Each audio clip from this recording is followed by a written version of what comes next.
I've paid my friends to suck their dick for my OnlyFans. Wait, you paid someone to suck their dick? What does Jabrizi consider a high-value woman? They don't exist. It's also worth pointing out and mentioning that women that are doing all of the household chores and labor, that's actually $10 trillion worth of unpaid labor. Absolutely. $10 trillion of unpaid labor. For all women or one woman? All women. All women. It's harder for men to get sex. That's Yes, what you said. correct. That is absolutely not correct. Why? Explain. Cover them titties up. Cover that ass up. I grew up in like a polygamous cult. 10,000. Oh my God. 10,000 unnecessary labia plasties a year performed in the United States. Show of hands, who here has a large labia? How do you know I don't that? know. What's up, guys? Welcome back to my channel. My name's Amy Dangerfield. I just got back from a trip over to the West Coast. It was actually my first time traveling all year, so it was a really nice pattern disruption. I got out of my comfort zone, out of my environment, and as many of you know, I was a panelist on the Access Vegas podcast in Las Vegas, obviously, and then the Whatever podcast, which is based out of Santa Barbara. Now, of course, there were some very spicy moments. You guys know that I love a good debate. And you know what? I had every intention of vlogging and giving you guys the behind the scenes perspective. I feel like I bit off a little more than I could chew. It was my very first attempt at vlogging, at creating content while traveling.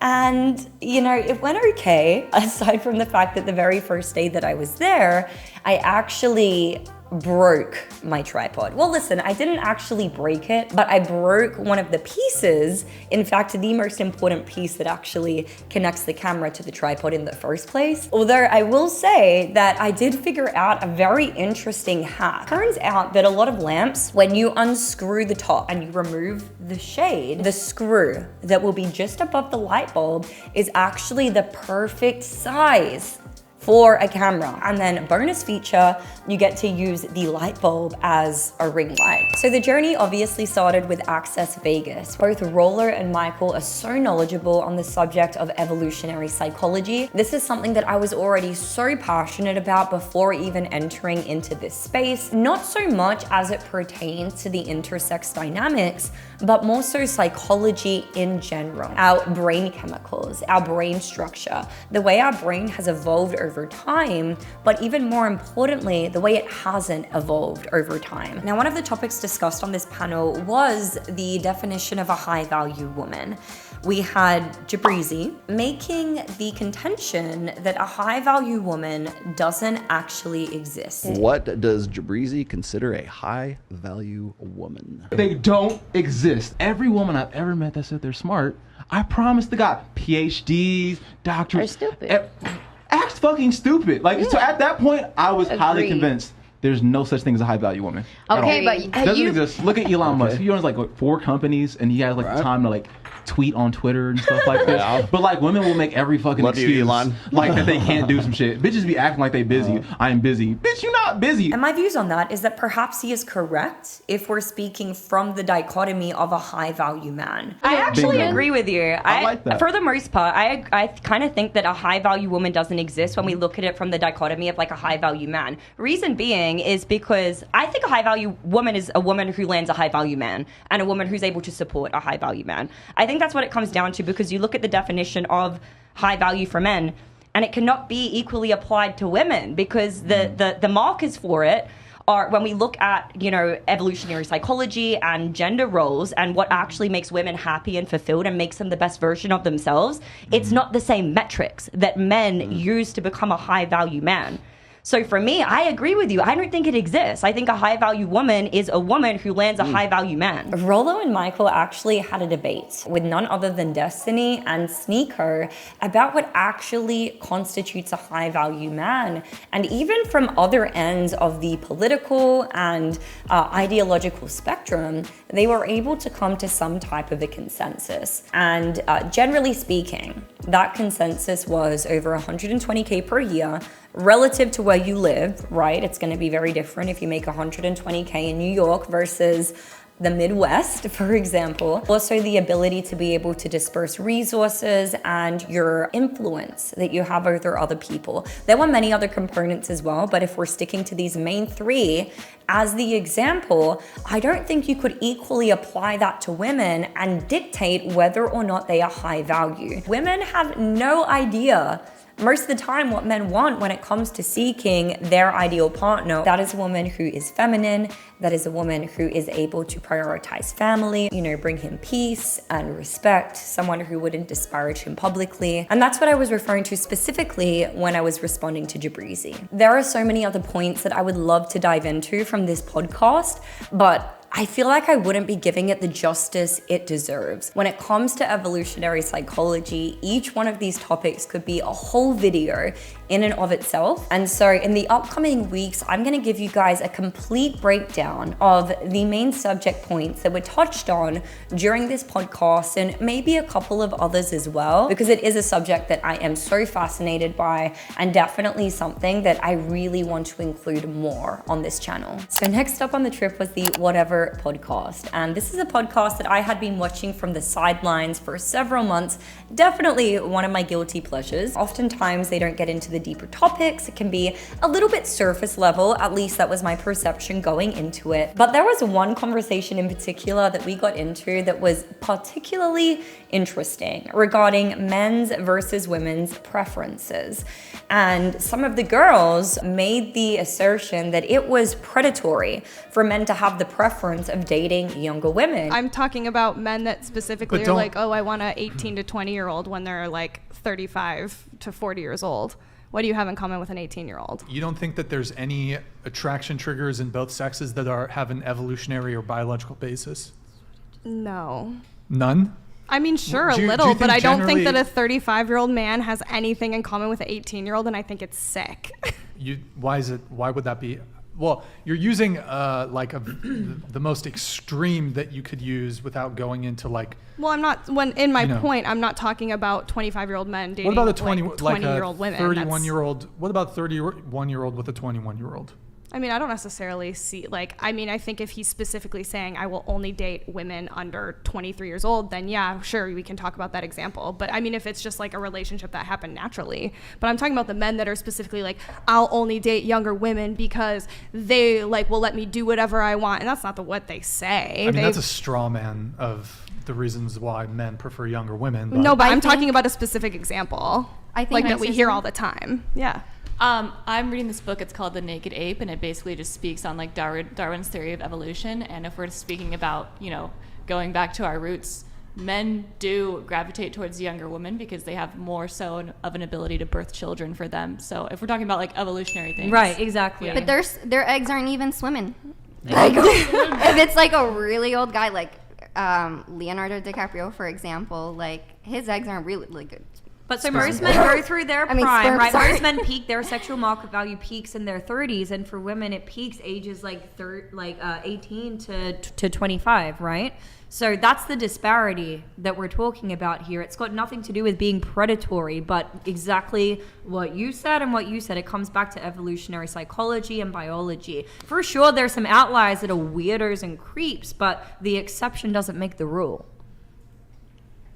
I don't necessarily think that those are exceptions. I mean, we hear it all the time. Like, oh, the women in their 30s are hitting their wall. You should go after the young, hot girls because once they hit their 30s, they're not going to be hot anymore and they have no value to society. So you think it's because what other guys are saying or because it's what they're naturally attracted to? If a guy is naturally attracted to that and he's high caliber enough to be able to get it, why are we shaming him for that? What do you think a 4-year-old has in common with an 18-year-old that isn't predatory and weird? He wants that control. He knows it's a younger girl. I don't know if you've watched. I understand your point. Sorry, I didn't mean to cut you off. Keep going. No, I'm just saying that usually the younger guy, like Zerka, he said it in one video. He's like, oh, I love 18, 19-year-olds. I love teenagers because they don't talk back. Zerka is a troll. He's a comedian. He's like. I'm just using him as an example. And anyone perpetuating that when they have people that are watching them and they have a platform, men are also going to start thinking like that when they're watching that, whether or not it's a joke. 5 minutes later. If we're using this term predatory, couldn't you argue that women who are seeking sugar daddies predatory? is predatory. Well, yeah, but I think that's a completely different facet of like an actual relationship. Like I just said, that's a transactional thing. That's not like a man being like, I'm only going to date younger women, like blah, blah, blah, trying to just... Versus like, women saying, I'm only going to date rich men. And I'm going to do just this said if they that's pay transactional. me. Yeah, but what's the difference? He wants a young woman. Reverse it. What's and the she's difference? getting What's the paid. metric? What's the standard that makes one That a disgusting woman- and the other one acceptable? Cook.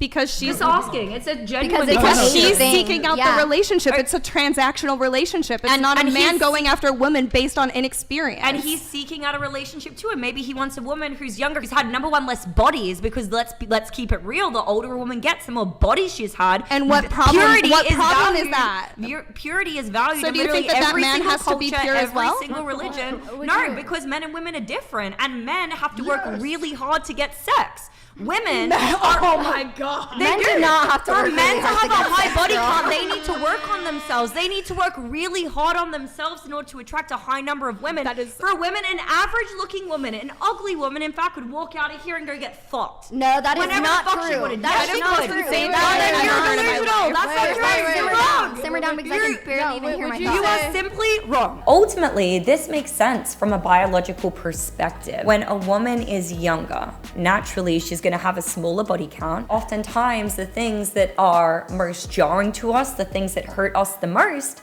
are the things that are most relevant. So when we're talking about men valuing purity, naturally that's going to be triggering.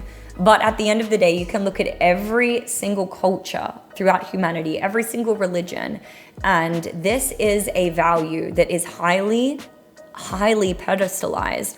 And when you look at women even, you know that they have a subconscious awareness of whether or not that type of behavior is good or bad, because you see the way women speak about other women when they're disparaging them. The number one go-to word that women use when disparaging another woman is whore and slut. Boo, you whore.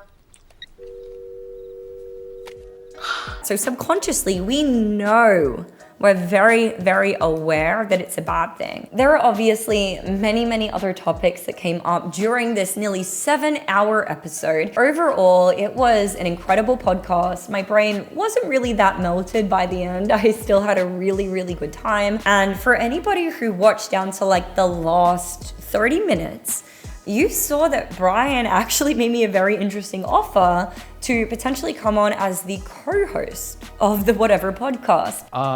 Amy, co-host for Whatever. Y'all think I got what it takes? I don't know. They I really, thought you were good. They really hate my accent a lot of the time. I Not like gonna it. lie. I like Australian accents. They be roasting me about my accent like majority of the time. Not gonna lie. I think Australian accents are cool. Let's see. They're saying 84% yes, and about 500 votes. 83% yes.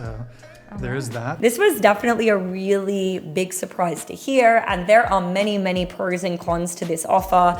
Honestly, I don't really, I'm sorry to anybody who lives over there, but I'm really not the biggest fan of the West Coast of the USA. That would involve literally moving and uprooting my whole life. Changing time zones too. That being said, it's also a really great opportunity. So I want to know what you guys think in the comment section down below. I'm going to be going out there next month and we are going to do a trial run, a whole week of shows, and really feel it out, make sure it's a good fit for him and for me. But it's definitely an exciting prospect. It's an exciting opportunity. So let me know your guys' thoughts in the comment section down below. Should I do it? Should I not? Thank you guys so much for checking out this video. As always, I just want to remind you to please like the video, subscribe to the channel, ring that notification bell so you never miss a future episode. And if you are so inclined, go ahead and check out my Patreon. I post behind the scenes content, but one thing that has been really valuable to me throughout this journey is really getting feedback and input from you guys. With social media, it can be difficult to keep up with everything, but I am very, very responsive on my Patreon. There's way less of you, so it's easier primarily, but also I'm really gonna be prioritizing the feedback that you guys give, because I know these subjects are nuanced, and I know that the smartest person usually knows how much they don't don't know. I'm very much open to constructive criticism, to feedback. And so if you guys want to reach out to me there, my DMs are always open. I'll be dropping another video here very, very soon, giving an in-depth analysis on some of these very crucial topics that were discussed during both Access Vegas and whatever. So stay tuned for that, and I will see you guys on the next video.